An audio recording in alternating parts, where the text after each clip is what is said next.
Hey there, welcome to day 1662 of What's Up to Now. Sharon Horne-Ellstrom here, documenting the journey as I travel through the offline and online world of business. Lessons learned, what's going on, what's working, what's not working for me, and how can I share that with you so that you don't have to make all of the crazy mistakes that I've made. As bold as brass when it comes to supersizing your business was our idiom for supersize your business today. We're doing confidence for the month of August for the BU 365-day challenge. And I decided early on this year that since I'm doing an idiom for supersize your business every day, I might as well tie that into the annual challenge. Number one, it allows me to look into and understand and get different perspective and dig deeper into areas of confidence that I probably wouldn't otherwise. I'm not sure I would have thought of boldness and brass with respect to confidence at all, but as bold as brass, of course, means it describes somebody who exudes extreme confidence, somebody who's brazen and very forward, and they don't necessarily care about what other people think. Reminds me of a couple guys I dated in my long decades ago life. One in Valley, Nebraska. I worked out there for 3M for the summer, my sister and I.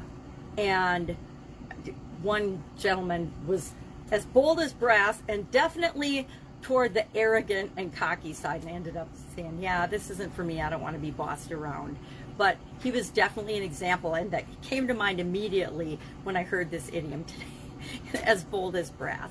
So I think we need to be bold and confident in the things that we're doing, but there's a fine line between crossing over between egotistical, arrogant, vain, just like anything else. We're all on a spectrum of every emotion and every characteristic and every skill set that we have, and we have to decide what is enough and what is too much. Guess what? Other people will always be judging us on what is enough, what's not enough, what's too much, but none of that matters. All that matters is what you think and how you feel about the way you're showing up in the world.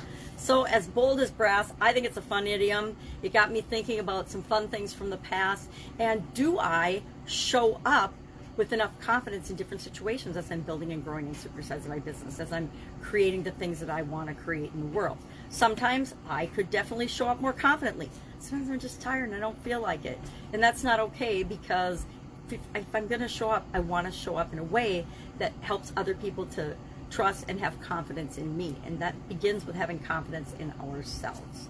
So still working with my sisters to help my mom move, which is part of what I am personally working on with the SOAP framework for Supersize Your Business. Every month, we're going through a specific example of the SOAP framework with the area and the aspect of the life framework that we're working on. So this month's confidence, and I chose having confidence and as much confidence and making as positive an impact as I can in a situation with my family, my sisters and my mom, as we're helping her move from her Wisconsin house and staying in her Texas house. She's going to downsize. She's 85 now, and she's like, I think I can have just one house now. She had 3 at one point. She's always had 3 or 2, and now she's like, okay, I don't need a place in Wisconsin and Texas. I can just come up and stay with one of you girls during the summer for the time that I want to come up. And I think that makes a ton of sense.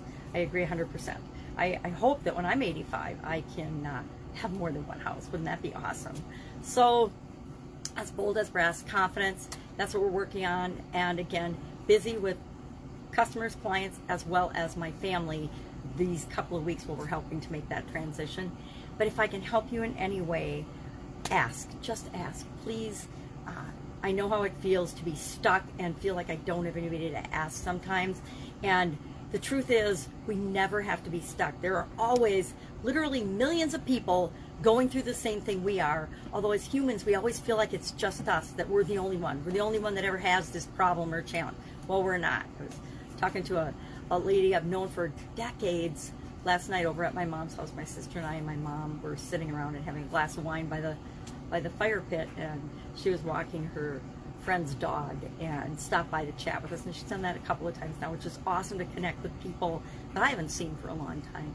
But we have a shared experience that is negative in most people's eyes, was negative in our eyes for a long time, something that we never would have chosen for ourselves, but we could relate to one another and realize that that's not an experience anyone would choose to go through, but it happens to literally about half the population all the time anyway, so why are we beating ourselves up for it? All right, if I can help you ask, otherwise I'll be with you tomorrow. Bye.